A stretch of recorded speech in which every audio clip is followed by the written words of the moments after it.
머리가 잘렸습니다. 목이 떨어져 나갔어요. 보통이라면 끝이죠. 그런데 이 전사는 쓰러지지 않았습니다. 머리가 없는 몸이 천천히 일어섭니다. 젖꼭지가 눈이 됩니다. 배꼽이 입이 됩니다. 그리고 한 손에 방패를, 다른 손에 도끼를 들고 다시 싸우기 시작합니다. 이게 무슨 이야기냐고요? 중국에서 가장 오래된 신화집 산해경에 나오는 이야기입니다. 형천. 염제의 신하였던 이 전사는 천하의 지배자 황제에게 도전했다가 목이 잘렸어요. 그런데 죽지 않았습니다. 머리가 없어도 싸웠어요.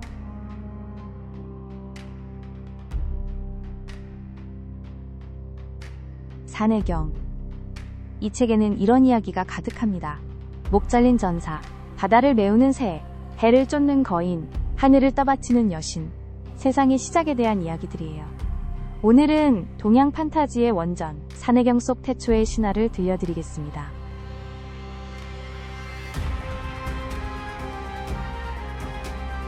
태초에 세상은 없었습니다. 하늘도 없고 땅도 없었어요. 거대한 알 하나가 있었습니다. 그 안은 혼돈이었어요. 빛과 어둠이 뒤섞여 있고 위도 아래도 구분이 없었습니다. 그 혼돈 속에서 뭔가가 자라고 있었어요. 거인이었습니다. 이름은 반고. 반고가 눈을 뜹니다. 사방이 캄캄하고 답답했어요. 도끼를 들어 알을 깼습니다. 쩍! 알이 갈라지면서 가벼운 것은 위로 올라가 하늘이 되고 무거운 것은 아래로 가라앉아 땅이 됩니다. 그런데 하늘과 땅이 다시 붙으려고 해요. 반고가 두 손으로 하늘을 떠받치고 두 발로 땅을 디뎠습니다. 하루에 한 장씩, 하늘은 한 장씩 높아지고 땅은 한 장씩 두꺼워졌습니다. 반고의 몸도 한 장씩 커졌어요.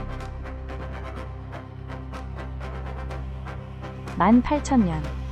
반고는 18,000년 동안 하늘과 땅 사이에 서 있었습니다. 드디어 하늘과 땅이 충분히 벌어졌을 때 반고가 쓰러집니다. 반고가 죽자 몸이 세상이 되었어요. 왼쪽 눈은 해가 되고 오른쪽 눈은 달이 됩니다.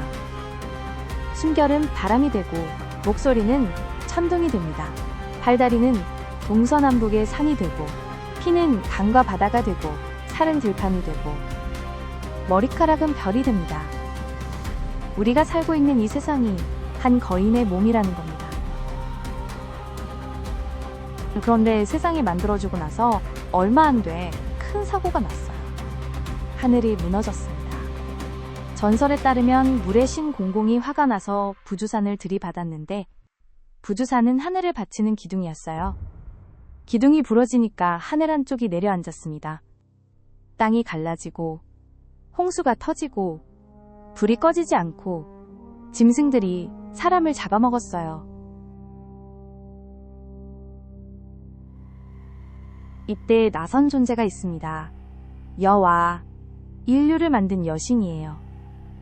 여와가 오색돌을 모아 녹여서 무너진 하늘을 떼었습니다. 거대한 거북의 다리를 잘라 하늘에 네 귀퉁이를 바쳤어요. 홍수를 다스리고 맹수를 물리쳤습니다. 하늘을 메운 오색돌. 그래서 우리가 보는 노을이 오색으로 빛난다고 합니다. 여와가 하늘에 남긴 흔적이라는 거예요.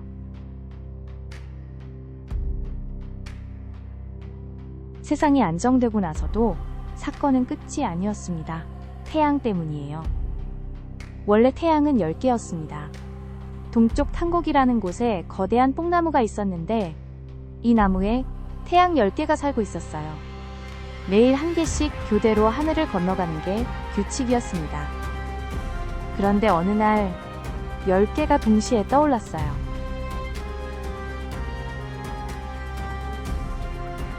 세상이 타들어갔습니다. 들판의 곡식이 말라붙고 강물이 증발하고 바위가 녹았어요. 사람들은 그늘을 찾아 숨었지만 그늘조차 사라졌습니다. 땅이 지옥이 된 거예요. 그때 등장하는 인물. 후예, 천상의 궁수입니다. 활을 들었어요. 한 발. 태양 하나가 떨어집니다. 두 발. 또 하나가 떨어져요. 후예가 쏠 때마다 하늘에서 불덩이가 떨어졌습니다. 떨어진 것을 보니 3발 달린 까마귀였어요.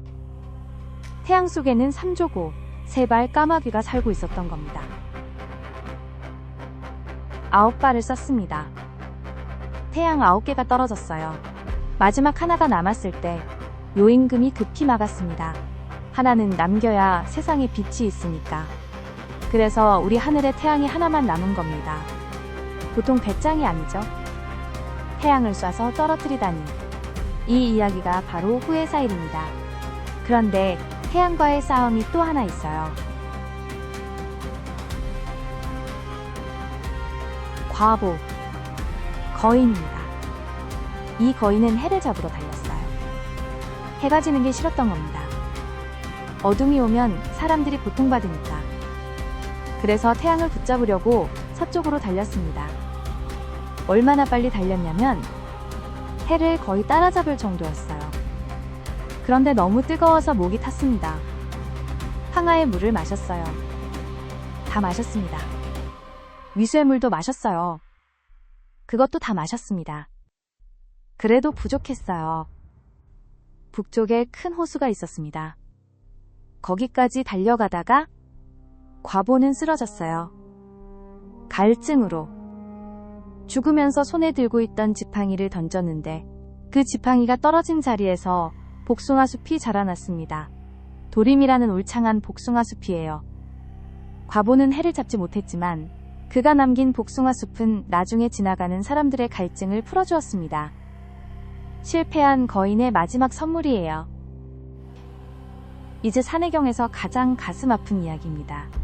염제에게 딸이 하나 있었어요. 이름은 여화. 아까 하늘을 메운 여화와는 다른 인물입니다. 이 여화는 어린 소녀였어요. 밝고 활달한 아이였습니다. 어느 날 여화가 동해에 놀러 갔습니다. 바다가 좋았거든요. 파도가 반짝이고 바람이 시원하고. 그런데 갑자기 풍랑이 일었어요.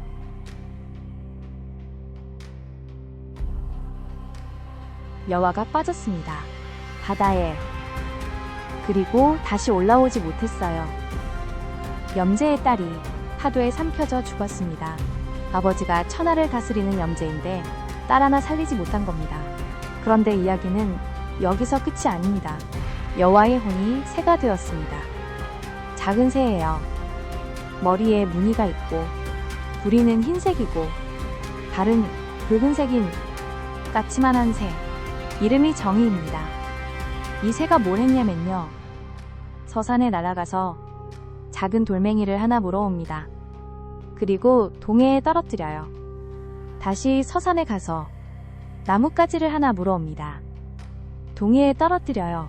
바다를 메우려는 겁니다. 자기를 삼킨 그 바다를 작은 돌멩이와 나뭇가지로. 이건 끝이 없는 일이잖아요. 바다를 돌멩이로 메운다고요?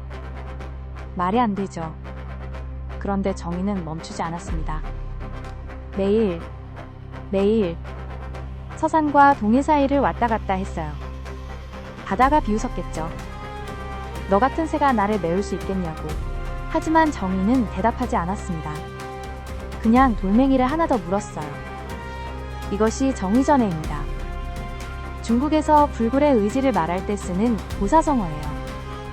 불가능한 걸 알면서도 멈추지 않는 것. 그게 얼마나 위대한 건지 이 작은 새가 보여준 겁니다. 산해경에는 이런 웅장한 신화만 있는 게 아닙니다. 기이한 나라와 생물들의 기록도 가득해요. 읽다 보면 이게 지리서인지 판타지 소설인지 헷갈릴 정도입니다. 장비구. 두 팔이 몸보다 긴 나라 사람들이에요. 팔이 너무 길어서 바다에 서서 물고기를 잡을 수 있었대요. 소인국. 키가 한자밖에 안 되는 사람들이 사는 나라입니다. 이 사람들은 학을 타고 다녔어요. 크기는 작지만 예의가 바르고 문명이 발달했다고 합니다. 관흉국. 이 나라 사람들은 가슴에 구멍이 뚫려 있었어요. 높은 사람이 이동할 때 신하들이 막대를 그 구멍에 꿰어서 가마처럼 들고 다녔대요. 불사구. 이름 그대로 죽지 않는 사람들의 나라입니다. 생로병사가 없었어요. 불사의 나무가 자라고 있어서 그 열매를 먹으면 영원히 살 수 있었다고 합니다. 우민국. 날개가 달린 사람들이에요. 하늘을 날 수 있지만 먼 거리를 날지는 못했대요. 이 나라들만 있는 게 아닙니다. 산해경에는 수백 종의 기이한 생물도 기록되어 있어요. 9개의 꼬리를 가진 여우, 사람의 얼굴에 뱀의 몸을 한 신, 날개 달린 호랑이, 말하는 새. 읽으면 읽을수록 상상력이 미칠 듯한 세계가 펼쳐집니다. 재미있는 건 이 기록들이 완전한 허구만은 아닐 수도 있다는 거예요. 일부 학자들은 산해경의 기이한 나라들이 고대 탐험가들이 실제로 본 먼 나라의 풍속을 과장되게 기록한 것일 수 있다고 봅니다. 소인국이 동남아시아의 소수민족이었을 수도 있고, 우민국이 날개 모양 장식을 입은 부족이었을 수도 있다는 거죠.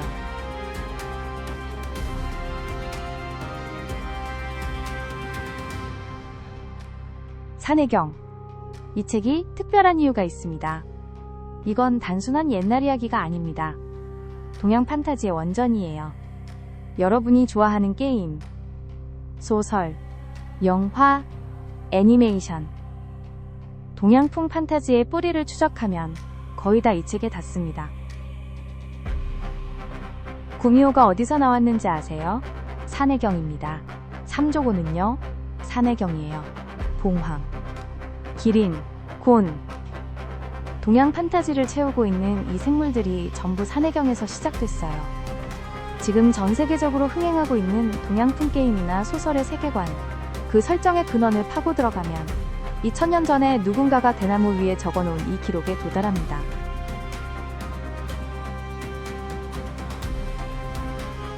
그런데 이 신화들이 우리에게 전하는 메시지는 따로 있어요.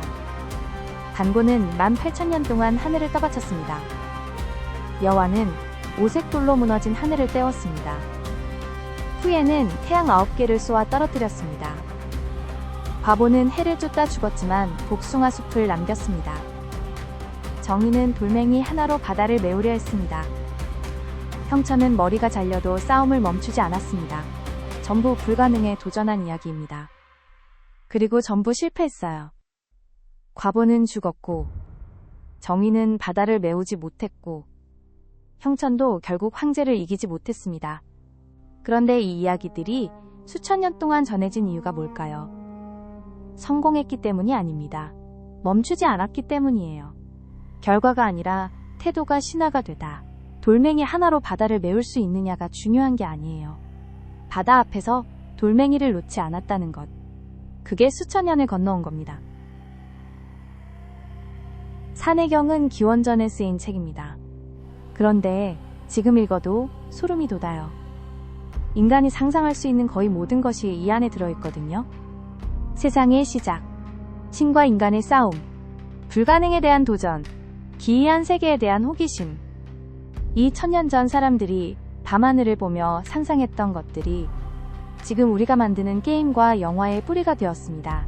상상력은 시간을 이기는 거예요. 동양의 신비한 이야기는 끝이 없습니다. 다음 이야기에서 또 만나겠습니다. 구독과 좋아요 부탁드립니다. 구독과 좋아요는 이 시리즈 제작에 큰 힘이 됩니다.